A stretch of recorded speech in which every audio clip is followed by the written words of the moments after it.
اس کے بعد پانچواں سوال ہے، کچھ لوگ عذاب قبر کا انکار کرتے ہیں، تو عذاب قبر کے ثبوت میں ہمارے پاس جو دلائل ہیں ان کی طرف اگر آپ روشنی ڈالیں تو بہتر ہوگا۔ جزاک اللہ خیراً کثیراً۔ دیکھیے، عذاب قبر کا کوئی انکار کرے تو وہ ایسی ہے جیسے کوئی سورج نکلا ہو اور کہے کہ یہ سورج نکلا نہیں ہے، میں نہیں مانتا۔ عذاب قبر کے بارے میں دلائل جو ہیں بالکل سورج کے نکلنے، اس وقت جو سورج نکلا ہوا ہے، دن کے تقریباً 8:30 بجنے والے ہیں، اس وقت جو ہے یہ کوئی کہے کہ سورج نہیں نکلا ہے، میں نہیں مانتا ہوں، تو کیا کہا جائے گا؟ کہا جائے گا اندھا ہے وہ۔ تو عذاب قبر کے سلسلے میں قرآن اور حدیث کے اندر دونوں کے اندر دلائل موجود ہیں اور بالکل واضح ہیں۔ اور یہ بھی معلوم ہونا چاہیے کہ قبر جو ہے آخرت کی منزلوں میں سے پہلی منزل ہے۔ قبر آخرت کی منزلوں میں سے پہلی منزل ہے۔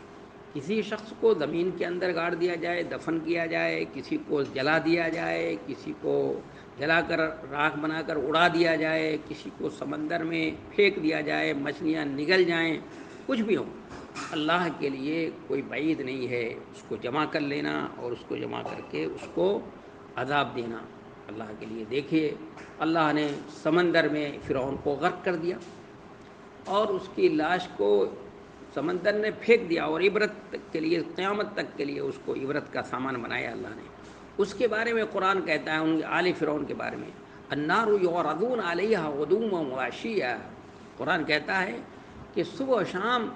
جہنم کی آگ ان کے اوپر پیش کی جاتی ہے۔ کس کے اوپر؟ آل فرعون کے اوپر جہنم کی آگ۔ تو یہ ثبوت ہے،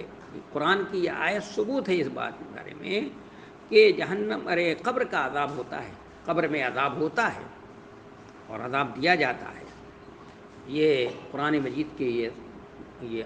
آیت جو ہے دلیل ہے کہ اس کو قرآن سمندر میں ڈبو دیا تھا، اللہ تعالیٰ نے غرق کر دیا تھا، پھر اس کی لاش کو سمندر نے باہر پھینک دیا، اور وہ آج جو ہے وہاں پر میوزیم میں عبرت کے طور پر موجود ہے اس کی لاش۔ تو اس کے علاوہ ایک سے زائد حدیثوں میں، ترمذی کی روایت ہے، بخاری کے اندر روایت موجود ہے۔ ترمذی کی روایت یہ ہے کہ نبی صلی اللہ علیہ وسلم ایک سفر میں جا رہے تھے کہ دو قبروں سے گزر ہوا تو آپ نے فرمایا ان دونوں کو عذاب ہو رہا ہے، اور ما یعذبان فی کبیر، کسی بڑے گناہ میں عذاب نہیں ہو رہا ہے، یعنی بڑا اس اعتبار، گناہ کبیرہ تو ہے لیکن اس اعتبار سے وہ بڑا نہیں ہے کہ اس سے بچنا جو ہے مشکل ہو انسان کے لیے، اس سے بچنا بہت دشوار ہو، نہیں، بچنا چاہے آدمی تو بہت آسانی سے بچ سکتا ہے۔ آپ نے فرمایا ایک کو تو عذاب اس لیے ہو رہا ہے کہ وہ چگلی کھاتا تھا، اور دوسرے کو عذاب اس لیے ہو رہا ہے کہ یہ پیشاب کے چھینٹوں سے نہیں بچتا تھا، اس لیے کہ نبی صلی اللہ علیہ وسلم نے فرمایا استنزہ من البول فإن عامۃ عذاب القبر منہ، کہ پیشاب کے چھینٹوں سے بچو، اس لیے کہ عام طور پر عذاب قبر اسی سے ہوتا ہے۔ تو یہ بخاری کی روایت میں اور اضافہ ہے، بخاری کی روایت میں اضافہ ہے کہ آپ صلی اللہ علیہ وسلم نے وہاں رکے آپ، اور آپ نے ٹہنی منگوائی، درخت کی ٹہنی منگوائی اور دونوں قبروں پہ گاڑ دیا، اور آپ نے یہ فرمایا کہ جب تک یہ خشک نہیں ہوں گی، تر رہیں گی، وہ ان پہ عذاب میں تخفیف ہوگی۔ یہ بھی تو ہمارے جو بریلوی حضرات بھائی ہیں، یہ ہمارے بھائی ہیں، گو کے راہ راست سے بھٹک چکے ہیں، انہوں نے اس سے استدلال کر لیا ہے کہ قبروں پہ پھول چڑھانا اور چادر چڑھانا جائے، تو معلوم نہیں کہاں سے یہاں پہ قبروں پہ پھول چڑھانا یہاں سے کس بات سے سمجھ لیا انہوں نے، یا قبروں پہ چادر چڑھانا کہاں سے سمجھ لیا انہوں نے، اور قبروں پہ چادر چڑھانا اور پھول، اور وہ بھی بزرگان دین کی قبروں پہ کا چادر چڑھاتے ہیں۔ وہ تو نبی صلی اللہ علیہ وسلم عذاب ہو رہا تھا تو اس کی تخفیف کے لیے وہ ایک طرف تو ان کو بزرگان دین مانتے ہیں اور دوسری طرف ان کے قبروں پر پھول چڑھا رہے ہیں تاکہ ان کے عذاب میں نعوذ باللہ تخفیف ہو جائے اور یہ ہو جائے۔ اصل یہ کیا ہے، یہ بیوقوفی اور نادانی کی باتیں ہیں۔ جب آدمی یہ غلطی کرتا ہے تو اسی غلطی پر غلطی ہی کرتا چلا جاتا ہے۔ تو ان حدیثوں سے، ایک سے زائد حدیثوں سے اور قرآن کی آیتوں سے یہ بات ثابت ہے کہ قبر میں عذاب ہوتا ہے، اور صحیح حدیث میں آتا ہے کہ جب مردہ کو دفن کر دیا جاتا ہے، یہ جلا دیا جائے یا کہیں پھینک دیا جائے، مچھلی نگل جائے،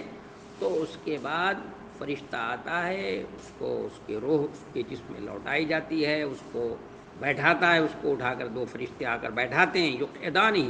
بیٹھاتے ہیں اس کو اور اسے 3 سوال کرتے ہیں۔ ایک سوال، پہلا سوال کرتے ہیں من ربک، تمہارا رب کون ہے؟ تو اگر مسلمان ہے تو صحیح جواب دے دیتا ہے، اور اگر غیر مسلم ہے، اللہ کو نہیں مانتا تھا، تو کہے گا ہاں ہاں میں سنتا تھا کہ لوگ مانتے تھے لیکن میں اس پر نہیں مانا۔ اور اسی طرح دوسرا سوال ہوگا کہ تمہارا دین کیا ہے؟ تو دین کے بارے میں اگر اسلام کو مانتا تھا تو اسلام کہہ دے گا میرا دین اسلام ہے۔ اور تیسرا سوال یہ ہے کہ نبی صلی اللہ علیہ وسلم کی صفات بیان کرے گا، وہ بیان کریں گے اور کہیں گے ایسے اور ایسے نبی آئے تھے، ان کے بارے میں تمہارا کیا خیال ہے، تمہاری کیا رائے ہے؟ تو اگر سچا پکا مسلمان تھا تو وہ جواب صحیح دے دے گا، اور تو اس کے بعد فرشتہ یہ کہے گا کہ نم کنومت العروس، کہ دلہن کی طرح سو جاؤ، اب تمہیں کوئی نہیں اٹھائے گا،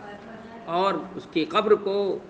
وسیع سے وسیع تر کر دیا جاتا ہے، تا حد نظر وسیع کر دیا جاتا ہے، اور جنت کی کھڑکی کھل دی جاتی ہے۔ اس لیے کہا جاتا ہے کہ قبر جو ہے جنت کی کیاریوں میں سے کیاری ہے، یا جہنم کے گڈھوں میں سے گڈھا ہے۔ اگر نیک ہے تو اس کی قبر جنت کی کیاری بن جاتی ہے۔ بذات خود قبر کچھ نہیں ہے، وہ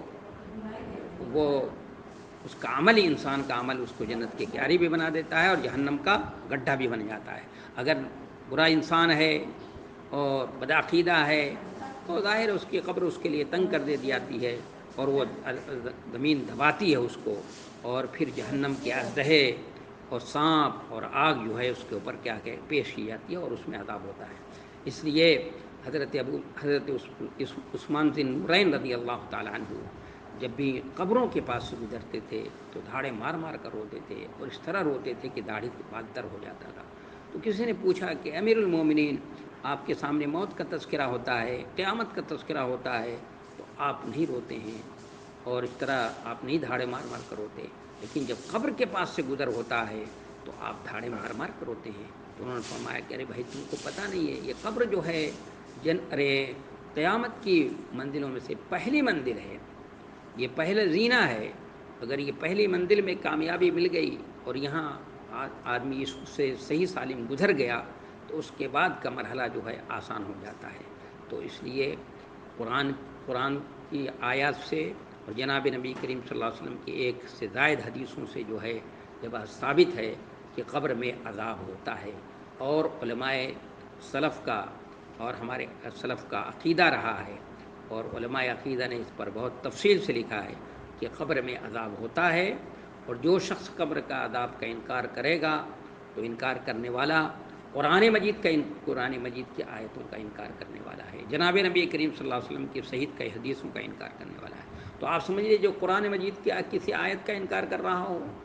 یا نبی صلی اللہ علیہ وسلم کی کسی صحیح حدیث کا انکار کرنے والا ہو، وہ مسلمان کیسے ہو سکتا؟ مسلمان نہیں ہو سکتا، وہ کافر ہے، وہ دین کے دائرے سے نکل گیا۔ حدیثوں کا انکار تو دور کی بات ہے، اگر کسی نبی صلی اللہ علیہ وسلم کی صحیح حدیث کے سلسلے میں، قرآن تو بہت دور کی بات ہے، صحیح حدیث کے سلسلے میں اگر صرف لہر پیدا ہوگی، شک کی لہر پیدا ہو جائے گی تو ایمان چلا جاتا ہے، تو اس کا یہ مومن کیسے ہوگا بھائی؟ اس لیے ڈرنے کی ضرورت ہے، ان کو اللہ سے ڈرنا چاہیے، ڈر کر زندگی گزارنی چاہیے۔ ایسا آدمی ایمان کے دائرے سے نکل جاتا ہے، اسلام کے دائرے سے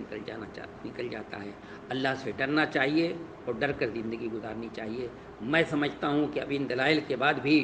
کوئی اگر انکار کرتا ہے قبر کے عذاب کا تو وہ ایسی ہے جیسے کوئی سورج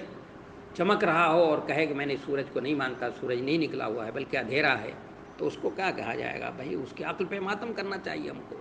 اور رونا چاہیے اس کی عقل پہ، اور اس کے لیے ہدایت کی دعا کرنی چاہیے کہ اللہ تعالیٰ اس کو ہدایت دے۔ میں سمجھتا ہوں کہ سارے سوالوں کا جواب ہو گیا۔ وما توفیق الا باللہ، والسلام ورحمۃ اللہ۔